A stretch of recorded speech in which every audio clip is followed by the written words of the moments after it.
Misteri kitab yang membingungkan para ilmuwan. Pemirsa, mari sejenak coba bayangkan sebuah kitab kuno, diturunkan di tengah gurun pasir 1400 tahun lalu, yang meramalkan penemuan sains modern dengan akurasi mencengangkan. Mengubah suku barbar menjadi raksasa peradaban dalam 30 tahun.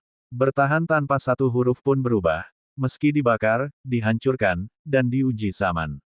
Ini bukan fiksi, tapi ini adalah Al-Quran. Para profesor dari Harvard sampai Oxford bingung. Bagaimana mungkin seorang buta huruf di abad ke-7 mengetahui tahapan embrio manusia yang baru terlihat dengan mikroskop abad ke-17. Lalu tentang batas laut yang tidak bercampur, yang baru diverifikasi satelit NASA tahun 2007. Dan ekspansi alam semesta, yang ditemukan Edwin Hubble tahun 1929. Lebih aneh lagi, kitab ini menantang seluruh manusia untuk membuat satu surat semisalnya, tapi dari penyair jenius hingga superkomputer abad 21, gagal. Sekarang, pertanyaannya logisnya, apakah Al-Quran benar-benar dari Sang Pencipta alam semesta? Ataukah, seperti tuduhan sebagian orang, bahwa itu hanya dongeng padang pasir? Tentu kita akan mengungkap, menyibak tabir, meluruskan tuduhan, dan menjawab keraguan dengan bukti sains mutakhir, fakta sejarah yang disembunyikan, logika yang tak terbantahkan. Maka bersiaplah untuk ekspedisi intelektual yang akan mematahkan keraguan, menggetarkan akal, mungkin mengubah hidup Anda selamanya. Kami akan memperlihatkan kepada mereka tanda-tanda kekuasaan kami di seluruh bumi dan pada diri mereka sendiri. Quran Surah Fussilat, ayat 53. Lanjutkan menyimak, jika Anda berani. Langsung saja kita awali dengan mengungkap mukjizat Al-Quran yang membungkam keraguan. Yang pertama adalah keajaiban sastra. Kode bahasa yang mustahil ditiru. Fakta mencengangkan, bahwa Al-Quran menggunakan struktur linguistik tanpa preseden dalam sastra Arab klasik. Tantangan Allah, buatlah satu surat saja yang menyerupainya. Di Quran Surah Al-Baqarah, ayat 23. Sedangkan bukti nyata, terdapat keseimbangan matematis kata, dunia, disebut 115 kali, akhirat, 115 kali. Malaikat, 88 kali, setan, 88 kali. Lalu ada eksperimen superkomputer. Tim riset Damaskus 2012 menemukan pola numerik prima dalam struktur ayat yang mustahil direkayasa manusia. Pertanyaan kritis. Mungkinkah seorang Nabi Umi alias buta huruf, merancang sistem sekompleks ini di abad ke-7? Kedua, prediksi masa depan, ramalan yang terbukti 100%. Contoh kasus nyata ke-1, yaitu kemenangan Romawi atas Persia. Dalam Quran Surat Ar-Rum, ayat 2-4 turun di tahun 620 Masehi, isinya Romawi akan dikalahkan, lalu menang dalam 3-9 tahun. Fakta sejarah, bahwa Kaisar Heraklius mengalahkan Persia tahun 627 Masehi, tepat 7 tahun setelah ayat turun. Contoh kasus nyata kedua, Fir'aun yang diawetkan. Dalam Quran Surah Yunus ayat 92, yang artinya kami selamatkan badanmu, Fir'aun, sebagai pelajaran. Dan benar ketika ada penemuan arkeologi, mumi Ramses II, diperkirakan Fir'aun zaman Musa, ditemukan utuh di lembah Raja Mesir tahun 1881. Maka jelas sudah bahwa ada logika tak terbantahkan. Yaitu kok bisa, dan bagaimana Nabi Muhammad yang hidup di lembah gurun pasir bisa mengetahui peristiwa masa depan dan masa lalu yang baru terungkap belakangan. Siapa yang memberitahunya, kalau bukan Tuhan Allah Subhanahu wa Ta'ala yang Maha Tahu? Ketiga, apakah ada sains modern dalam ayat-ayat dongeng? Justru sebaliknya, semua temuan berikut ini membuat ilmuwan terperangah. 1. Tentang embriologi ada di Quran Surat Al-Mu'minun, ayat 12-14. Tahapan Al-Quran tentang embrio manusia yaitu nutfah, alaqah, mudghah.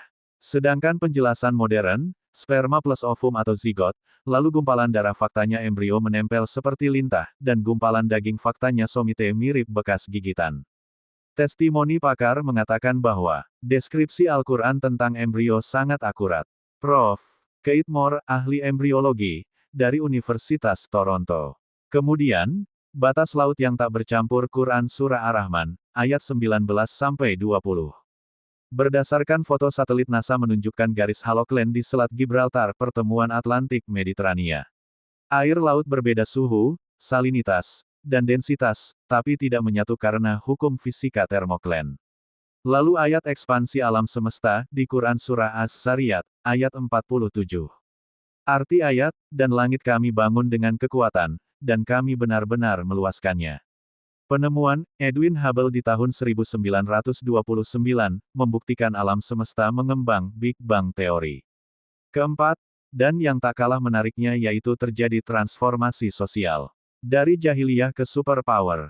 Itu sebagai efek Al-Quran pada masyarakat Arab. Karena di zaman pra-Islam perilaku manusiawi sangat terpuruk, di mana bayi perempuan dikubur hidup-hidup. Lalu, terjadi perang suku tak berujung. Namun, pasca Al-Quran turun dalam kurun waktu, 23 tahun, di bumi Hijaz, setelah itu peradaban mengalami eskalasi moral dan intelektual yang tinggi. Hingga kemudian lahirnya universitas pertama dunia di Al-Qarawiyyin, Maroko.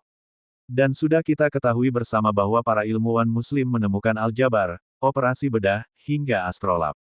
Itu semua sangat kontras dengan literasi peradaban lain. Seperti mitos Yunani, Romawi lenyap di telan zaman. Tapi Al-Quran justru semakin banyak dipelajari, mungkin 3 juta orang hafal Quran hari ini versus 0 naskah asli Iliad Odyssey. Dan inilah bantahan tuntas atas tuduhan yang beredar di sosial media. Tuduhan 1, katanya Al-Quran menjiplak Bible, Taurat. Faktanya Al-Quran meluruskan kesalahan kitab sebelumnya. Nabi Isa, Yesus tidak disalib. Quran Surah An-Nisa, ayat 157 berbeda dengan Injil. Tuduhan 2, katanya, ada kontradiksi dalam Al-Quran. Contoh klaim, di Quran Surah Al-Ma'arij, ayat 4 menyebut, 1 hari sama dengan 50.000 tahun. Sedangkan di Quran Surah As-Sajdah, ayat 5 mengatakan, 1 hari sama dengan 1000 tahun. Jawabannya adalah itu konteks yang berbeda. 50.000 tahun, hari kiamat itu skala relativitas waktu di akhirat. 1000 tahun, perhitungan malaikat naik ke langit. Maka pemirsa yang baik dapat kita ketahui dengan super jelas. Setelah melihat beberapa bukti yaitu 1. Bahasa sempurna yang tak tertandingi. 2. Prediksi akurat tentang masa depan atau sejarah. 3. Sains modern yang tertanam dalam ayat. 4. Dampak peradaban yang revolusioner. Maka hanya ada 2 opsi logis. Yaitu Al-Quran benar-benar firman Sang Pencipta alam semesta, atau Nabi Muhammad adalah jenius linguistik padahal buta huruf. Ahli embriologi, tanpa mikroskop. Peramal brilian tanpa salah satu pun prediksinya gagal. Reformis sosial yang mengubah Arab dalam 23 tahun. Manakah yang lebih masuk akal? Temukan satu kesalahan dalam Al-Quran, jika bisa. Namun ingatlah sebuah ayat ini bahwa kebenaran itu datang dari Tuhanmu, maka janganlah sekali-kali engkau termasuk orang yang ragu. Quran Surah Al-Baqarah, ayat 147. Wallahu alam.